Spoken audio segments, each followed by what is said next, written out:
name is Tharmila Rajasingam. I'm a licensed realtor with eXp Realty Brokerage here in Toronto, and our channel is all about Toronto real estate investing, wealth mindset, and marketing. Subscribe to our channel, hit the like button, and hit the notification if you haven't done so. And if you have any questions while you're watching this, feel free to leave it in the comment below, and we'll be in touch with you. So before we get started, I just want to jump into introduction. So let's start with Manpreet. Tell us a little bit about yourself and how you got started in real estate law. Hi, everyone. My name is Manpreet Kahlon. Thank you, Tharmila, for this opportunity. I always like to have a little bit of fun with my introductions and start with Drake saying that I started from the bottom, now I'm here. I've actually been in the real estate industry game for about 12 years. I'm obviously a real estate lawyer with Kaiser Mason Ball, but on the side hustle I'm a real estate investor for several years now. So I've worn various hats when it comes to the idea of real estate and real estate law. My clients, again, I deal with the various cases of real estate, but being an investor myself, I tend to work a lot heavily with real estate investors. So my approach is usually real estate as an investment. And why real estate law, or why real estate for me? Simply put, I really enjoy it. I feel like real estate's one of those things that it touches on every aspect of life, you know, like whether you're getting married and then you're going to buy a house, or, you know, you have a house and now you're looking at investment property, or, you know, so for me, it's something so different and applies to everyday life. So I just love it. And it's my passion. So that's why real estate and real estate law for me. I can talk forever, so I'm going to pass it on to Danny now. Thanks, Tharm, for having us on your channel. We're very excited to be here today. I'm Danielle Harrison. I'm one of the lawyers in the real estate department at Kaiser Mason Ball, KMB Law. We are a Mississauga based firm. We've been around for 40 something years. We have an awesome team of 6 lawyers. We're a super cool, intelligent team. So you should definitely take a look and check us out.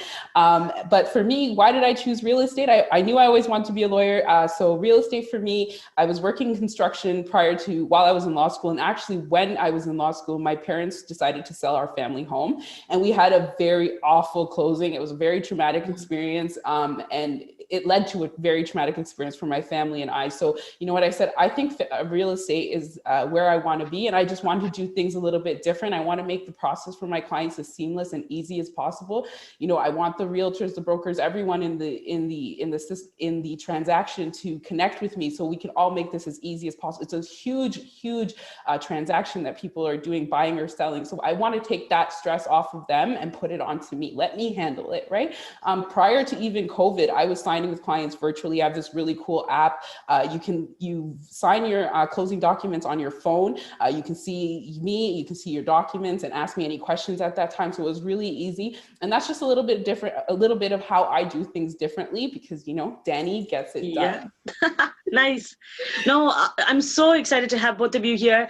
And I really mean it when I say this. And I worked with Manpreet and her partner on a number of occasions. And honestly, you guys are the real deal when I say that. And you know, when people say to surround yourself with good people and people you look up to, Manpreet is one of those people. And that's why I'm excited to have you here, not only because of the fact that you are driven and the fact that you know what you're talking about, but I really want people, in particularly buyers and sellers, who are looking to get into the market for the first time or are already thinking about, you know, investing as well.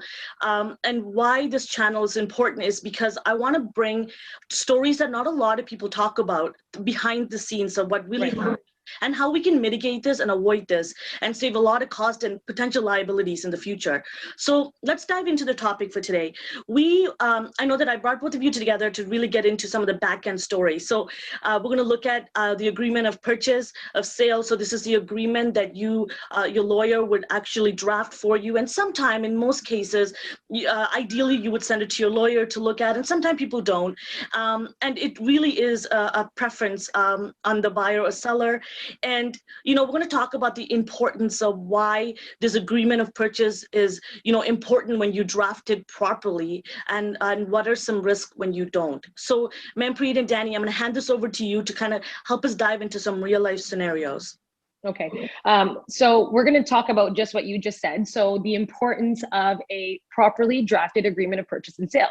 And I don't know, maybe your viewers or some people are going to roll their eyes and be like, oh, isn't that an obvious, right? Yes, it is an obvious that the agreement of purchase and sale should be drafted properly and correctly. However, let's all take a step back and realize that, you know what? Things can't always happen ideally as we would like it to happen, right? Especially when there's hot markets. I mean, I'm one of those people, I always feel like it's a hot market, right? Because again, my mindset is also homeowner purchasing that. And I see that for my clients. And as an investor, the market's always hot. So sometimes you can't really stop slowly and think about things. So I can respect that, right? That happens and you want to get your quick offer in. But at the same time, I think doing channels like this, and I feel like more lawyers coming out and doing, because of COVID now, a lot of people are engaging through these kind of means of technology. I think it's a real value add for all industry people in real estate, whether it's lawyers, realtors, mortgage agents, whatever. The more we talk about it, I think it can eliminate the stresses that are happening now, in our experiences. So in our firm alone, since December, we've had a handful of cases or scenarios that have happened, which have cost our clients a lot of money, like thousands of dollars, that could have been prevented. If I were to tell you, and Danny's going to give you the scenarios, but it's like, sometimes we sit there and we're so gutted. We're just like, oh, all someone had to do was like write one single word in the agreement of purchase and sale, or put something in a different section, right? And none of this would have happened. So yes, it's an obvious topic, but I mean, our goal here for myself and Danny and yourself is to see how we can, bring this out to people so that when you're in the market and you're trying to get a quick offer in because it's your dream home or it's a crazy off listing, apartment building or whatever have you, at least you can quickly know these things and put them in right away, and not deal with the thousands of dollars. And people always want to take it out on us, but really it has nothing to do with us. So we're here to educate viewers to say, you know what, this is what we want you to do and how we want you to do it. So I'm going to let Danny, you're going to share some scenarios that we've recently had, take it from there, right? Yeah, thanks, Manpreet. So a couple of weeks ago, I actually had a scenario. I was acting for the buyer. So my buyer clients, the older couple, they were selling their family home in Toronto. They're moving up north. So they bought a 50-acre lot in Northern Ontario. Okay, so in the agreement of purchase and sale, in one of the schedules, the additional provisions, is stated that the seller is to provide the buyer clients with up-to-date survey of the property. So yeah, it's in the agreement. The seller is supposed to provide a survey to my buyer client. So there was a lot of discussion amongst the realtors, both back and forth, that there is in fact a survey, but the seller clients couldn't locate it at that time. In any event, they finally produced the survey to my client, and it was over 20 years old. It was no longer accurate. The buildings situated on the land didn't even match anymore. And my buyer clients needed to get this survey done because to expedite this permit process for what they wanted to do, building their dream home for their retirement. So the seller, I had to tell my clients, the sellers had held up their part of the bargain. Their obligation was to provide an up-to-date survey in their possession. So the survey is from 1975, but it is the survey that they had in their possession. And just because of the way it was worded, the seller clients actually did what they had to do. As I said, they fulfilled their obligation. Now, my buyer clients were very upset. They were very emotional. They're huge change for them, and they refused to close on the day of closing because of this issue.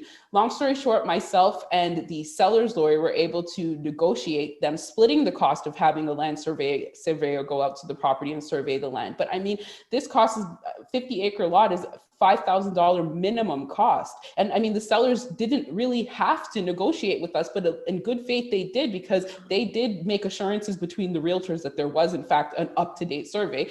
But 1975 survey or something like that. It was 25 years old survey, as I mentioned. That's old. I shouldn't say that because wow. You know what I mean? And this cost was about a minimum $5,000 now that my buyer clients, they have plans, they have for building and such. And this is an unexpected cost that could have been saved. Had it been drafted a little bit more carefully, this could have saved a lot of money and time. There was an extension, so legal fees as well were incurred at that time. But that's why we're here today, to explain and show to you guys how important little wording in an agreement can cost thousands and thousands of dollars.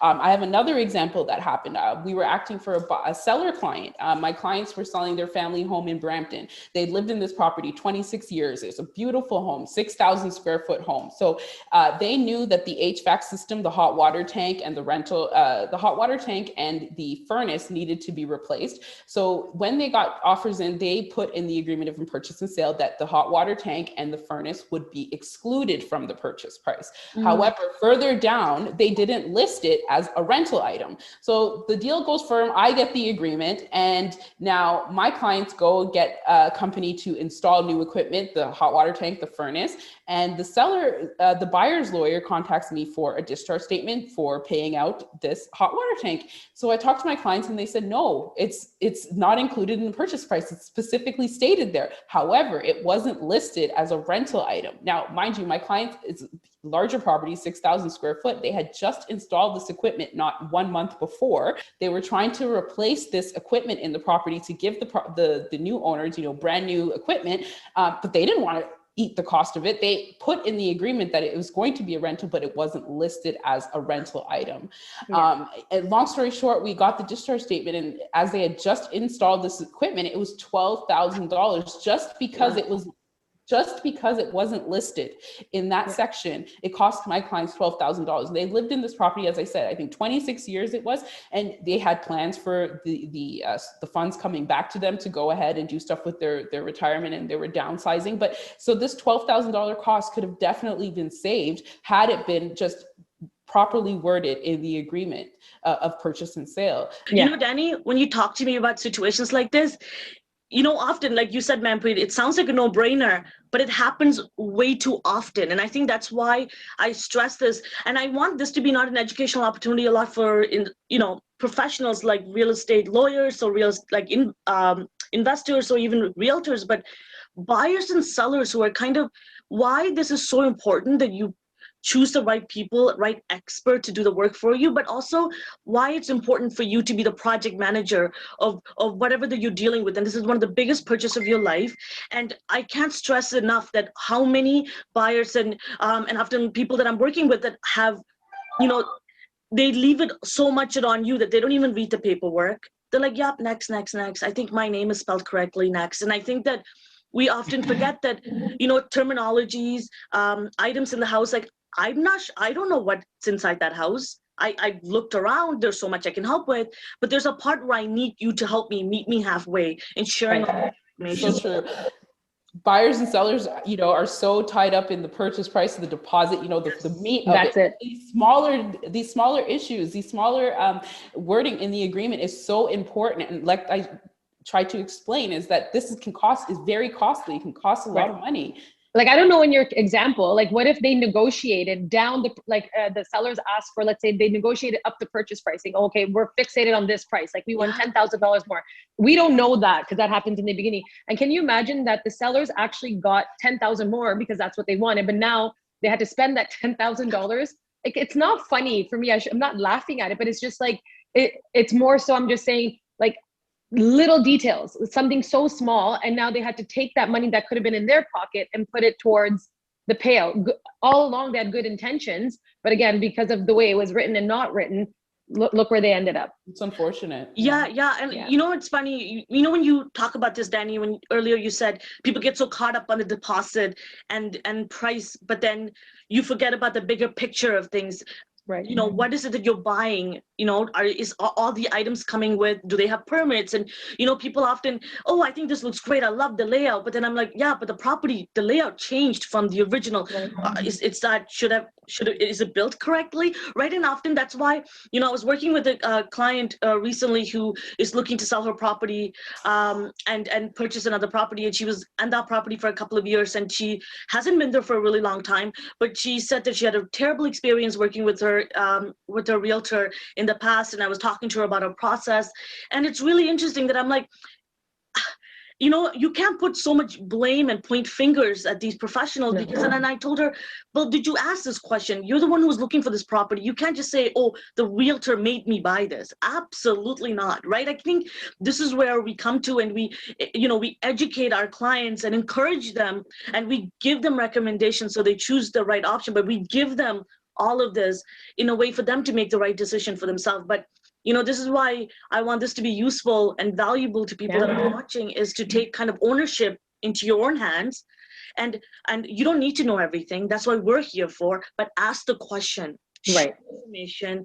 And when I say ask questions, again, you don't have to ask particular technical question. Ask questions easy as, I don't know what this is. Can you explain this to me? Right. Why are we doing this right now? 100%. You know what I mean? Yeah. Yeah. And I wanted to touch upon one of the scenario that you wanted to bring up, Manpreet. Yeah, so mine was more like, again, on the investor side, right? So because I don't know who's listening, watching or not. So basically this happened to me a couple of years ago. So it's not new, but I mean, I think I honestly want to toot my own horn. I think I don't see it as much because of all my investor clients are now like, they have standard clauses that I've written over the times because of what happened. So what happened was my client was purchasing a property, investment property, multi-unit. And in the schedule where you can add whatever clauses you want, it said that the standard, I guess it was to a certain extent, it said the seller agrees to credit the purchaser current month's rent at the time of closing. Again, it's worded something like that. I can't remember off the top of my head, but which is standard, right? Because when you're assuming tenants, you're going to get that current month's rent. So it said that. So I'm representing the buyer. I get the statement of adjustments from the seller's lawyer. And I'm like, okay, purchase price deposit and credit for current month's rent. So it's 3 units, it's a triplex. And then I'm thinking, I'm like, okay, well, realty tax. And then I'm thinking, okay, where's last month's rent? Because I'm looking at the leases and I'm looking at the tenant acknowledgement forms and I see, that the current tenants did give last month's rent. And then I'm like, okay, where's the interest on last month's rent? So at this point, I'm just like, it happens. Like I've had that happen a lot where, depending on who's working the file, they just forget, like things happen, right? So I emailed them back and I said, can you please correct your statement of adjustments because you're missing the last month's rent and the interest on last month's rent. And I get an email back. They say, as per the agreement of purchase and sale, our client is only responsible to adjust for current month's rent. So at that point, I don't know if I should laugh or if I should take my laptop and throw it because yes, they're correct. They are right because I look at the agreement of purchase and sale and it does say that, right? So, I mean, I didn't want to get this into another email battle, right? I think like what's it called? A keyboard warrior, whatever is the term. Twitter fingers. Right? Something like, so, I pick up the phone and I want to speak to the lawyer now. And it was a very nice gentleman, but, I called him up and I said, listen, like, I understand, like it says that, but like, let's take a step back. Cause I always say, let's take a step back and look at like, how does our industry work? Like us as lawyers and a little bit of common sense. And he's like, yeah, but Manpreet, the agreement says current month's rent and that's what it is. And I said, but you know what, like, do you think it's right for your client to not give this, right? I mean, is this coming, then I have to ask him, I'm like, is it coming from you or is it coming from your client, right? Like, really as an investor, like, are you really trying to be that sly to another fellow investor not to give them this rent? Like, did he get last month's rent? Yes. And has he paid interest to the tenants? No. So, the new person going on board should take it. You won't believe it's something so simple as that. So, I mean, I don't know if I was dealing with a difficult seller, if I was dealing with a difficult, lawyer. And of course we have to always represent our client to the best, right? But like, I'm a closer, right? So for me on my investment deals with my clients, like I want to get the deal closed, but I have to be fair. We have to negotiate a good outcome, right? And at the end of the day, yes, we got what was supposed to be the standard. Like we got the current rent and the last month's rent and the interest. But, I sat back when I got the revised statement of adjustments and I said to my team, I'm like, I took a breath. I'm just like, can you believe we've just invested, like, I think it was like probably 2 hours just to get this resolved, all because the agreement of purchase and sale just said the simple word current rent, right? It was a great property, great location, triplex, fabulously priced and all that. So again, I knew what happened there. I knew that my client and the realtor were getting an offer in quickly. So I have utmost respect. I don't say, your realtor did that or your mortgage broker. Mm-hmm. No, I can respect the scenario and the situation. But again, like, I think we're going to touch upon this and how to prevent this kind of stuff is just like, it takes time and it costs money. So let's just try to get it resolved the right way. So that was on an investment side. And this scenario has happened a lot to my files. Like, it's like, sometimes it'll be silent. There'll be no mention of any tenants being assumed. Right. Yeah. So that's why it's like, I started doing like things to my investor clients. I say, I'm like, here's your template, use this and always make sure it's in your agreement of purchase and sale. Cause now it's going to take you 1 minute because you have all the clauses, put it in there. Right. Absolutely. That was my example, which was fun. Yeah. No, I love it. But you see how many nuances that there are to an APS. Not one is ever the same. No. Case by case scenario, and why it's so important to understand the situation that you're dealing with. And this is why I always come back to what is it, who is it that you're working for? what's the end result? And because often we go into it thinking, oh, it's just another sale, it's just another purchase, and when is the closing date? And often the craziest part is, Manpreet, and I know we spoke about this, you know, once a sold firm is one conversation, great, awesome, it's sold. We put the Instagram post that it's sold, we celebrate. But then there's a moment where you guys take on the paperwork. Yep. And the fun times, right? The part where you're like, where it's sold firm to the You celebrate too early. Never celebrate too early. Absolutely. And I'm not, no, I mean, the 11th hour I've had you call me, right? The 11th hour, literally Josh and I are like, oh, we're done, we're closed, this is awesome, ready to start bringing in tenants, right? And I remember your first deal. Oh gosh, I remember right? that. Like, trust me, my first deal as a real estate agent as well was my mentor called it the doozy. Like I literally had so many aspects I dealt with that on all ends, from multi-offer to getting it confirmed, everything in between. It was challenging. It was an eye-opener, and I keep going back to just having the right people around you to make sure that you're, and you don't have to know everything, but you have the energy to go look for it, to find it, to help make sure your clients are supported. And I think I always go back to this, is make sure you're doing everything with good intention. And that's why it's so important that you work with people that have, and I'm telling you, this industry, and I was talking to my mentor about this, and I told him there isn't a standard. And he says, well, there isn't a good standard. It's a very low standard. And that's what, it's scary, right? It's an industry where it's a multi-million-dollar industry. There are people that have, and people, it's one of the biggest purchases in their life. And there's a risk involved when you choose the right people to work with you. And a lot of people don't do it with good intention. Yeah, and what you were saying about industry standard, I think part of the problem is the industry standard for forever has been that clients engage with their lawyer at the end of the process. The deal is already firm. What can we do at that point, right? And I think that's what we're here today to say is, like, we like our clients to engage with us from the beginning, before you list, before you you put your offer in on something. Let us take a look at the agreement, before it goes firm. Even just a quick review of it, just to save, because like we've seen today, these little nuances can cost thousands and thousands of dollars. Right. Or talk to us. Just pick up the phone. Like sometimes it's like I know, if I know I'm going to sell my house and I know I'm going to go buy a house. I mean, not my personal, I'm giving a scenario. So like if I know I'm going to go buy a house, wouldn't it make sense for me to be able to call my lawyer just to say, you know what, like, I'm doing this, any tidbits you can give me. And you know what, like, I've been doing this long enough. It just doesn't happen. Like Danny said, like, we're always at the very end, and then it's literally too late. And then we got to put in, like, again, we got to negotiate, we got to strategize, we got to get the deal done and do what we can that's best for our client. And sometimes we can't, like, depending on how much pushback we get on the other side, right? So it's just like, if you can't pick up the phone and call your lawyer or your realtor or whomever right in the beginning, and just to say, hey, what should I watch out for? I'm speaking obviously from an investor perspective for my clients. Like, if you can't call me to say, oh, do I really need to worry about this, or do I not have to worry about this? Like, I really want to get this property. I just came on the market.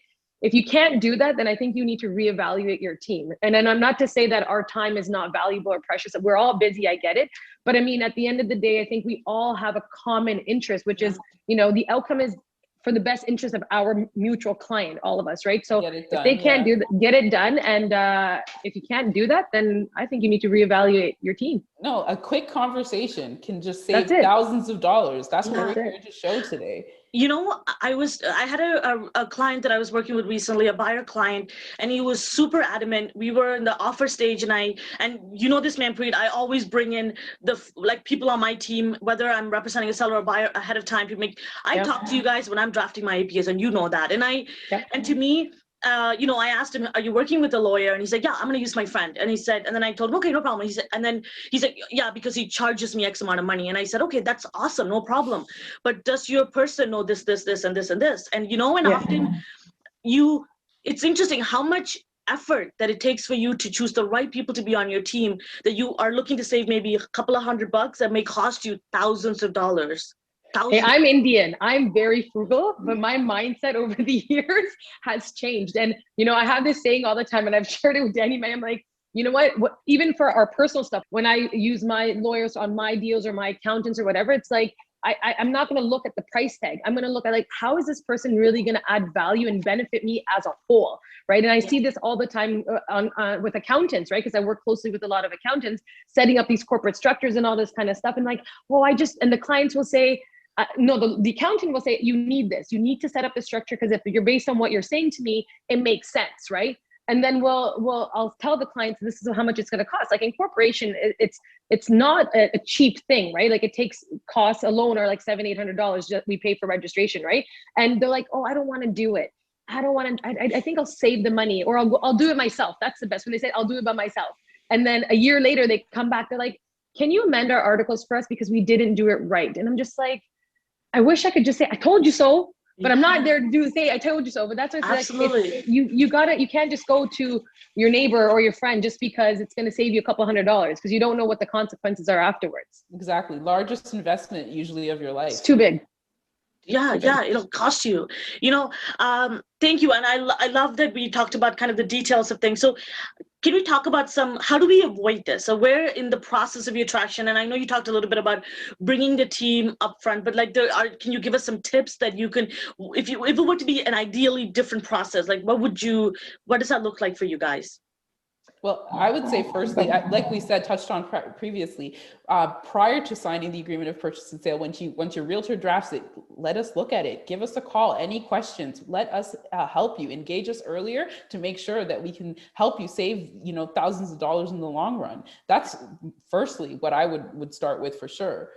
Yeah, I honestly, I think like Tharmila, I feel like you want us to say something more, like give a tip or advice, and really there's nothing like, I mean, unless I can, when my fellow lawyers watch this and they say, oh, they share some tips to me, I'll be happy to send it back and be like, oh, here's some suggestions. But for me, like when doing this, as long as I've been doing this, it comes down to timing, right? And timing is your people. And again, like for me, it's like as an investor, as a lawyer who works with investors, we want to grow, right? We want to have an empire. So get your people in place right away, build those relationships. And that is really key, right? I mean, this real estate is not a transaction. And I say that a lot to people, like when people treat it as like, oh, it's just a transaction. No, it's not. It's like, it's a beginning. It's an end of a chapter for some people, closure.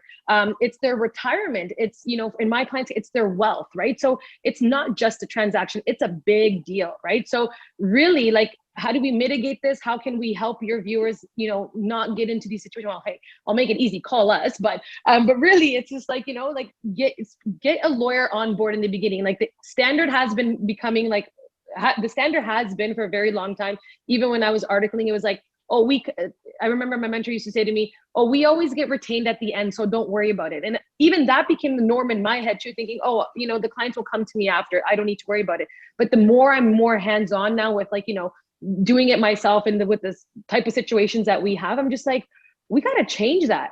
And I'm sorry to my fellow lawyers if you don't like what I'm saying, but it's like, we got to be in the front, because if you think about it, if we're in the front line, then we save so much time, like wasted time at the end, not wasted, I shouldn't say, sorry, no. To my fellow lawyers, I'm sorry if I'm saying this and you don't agree, but I really do feel like we should change it, because if we're in the forefront with the realtor, like Tharm, if you and I and Danny are in the forefront, deal it with all in the beginning, and then imagine how much time we save at the end. Absolutely. Right? And time is money and all that kind of stuff. So sorry, we don't have anything more juicy for you, but This is it. Like, bring your lawyer right at the front. I like that. No, absolutely. And to me, I always, I love going back to just being prepared from the beginning, having the right people working for you, and just taking ownership of any transaction that you're doing, right. And really taking it, and you taking shortcut, and really think about quality up front, and thinking that this is exactly the result that I'm looking for. So I'm going to align the right people to get it done for me, and making sure, how many times I've been called, we've been doing a lot of cold calling, and we've been doing lots of different marketing, and we've been talking to different sellers and people, and they're like, oh, I'm working with an agent. I'm like, okay, no problem. Of course. Can your agent do this? And they're like, well, I just met them, and well, you don't know who you're working with. Do you not know them on a personal level? Like, come on, do you at least know, right? And I think that's where I'm coming to, is that these are people that you should be working with them very closely. You should know them. And the people that they're bringing on, or all these other whether it's a mortgage agent, whether it's an inspector, whether it's a lawyer, whether it's a realtor, all these people needs to be people that look out for your best interest, not just in paper, right? No, right. You're you hit the nail on the head. Exactly. And I think other lawyers will probably kill me for this, but like my clients have my cell phone number. They can text me. Yes. I know. I didn't want to say that. I didn't want to say that. But I WhatsApp with my clients. Right. But That's I the have reality. your cell phone number that I could text you on behalf of my client, right? I think my realtors, my mortgage brokers, all of them. Like, it's no problem. Absolutely. And I think that's what I love about you guys, is that we're redefining the way the standard is set. We're redefining this low standard that is part of our industry. We're changing it to make it better, not for the way we work to save time and cost, but for our clients. And I think, and the fact that and to be honest, it's so simple. And to put it that we have good intention, right? I think at the end of the day, we do it because we care. We love our clients. And I know that when I work with you, Manpreet, and you call me and say, Tharm, like, I need you to understand this. And I'm like, whoa, like, you care about me. Like that, I can't pay for that. That's priceless, right? But anyways, and I don't want to take too much time, but because I know I'm going to have you ladies on with other stories, and this is just the beginning of a really different series that we're going to have on this channel. So I'm so excited to have both of you here. I learned a ton, and I know the viewers that are watching, this is a really different take on how we deliver information, and particularly about something that isn't quite talked about, and that's the real estate law. I'm super excited to have both of you. And of course, and for the people that are watching, if you have any questions, I'll definitely add Manpreet and Danny's contact information in the description. And if you have any questions, feel free to comment below. And don't forget to subscribe and like and hit the notification bell to get updates on new content, in particular the ones that I'm going to be doing with Manpreet and Danny in the future. Thank you so much for watching. Thank you.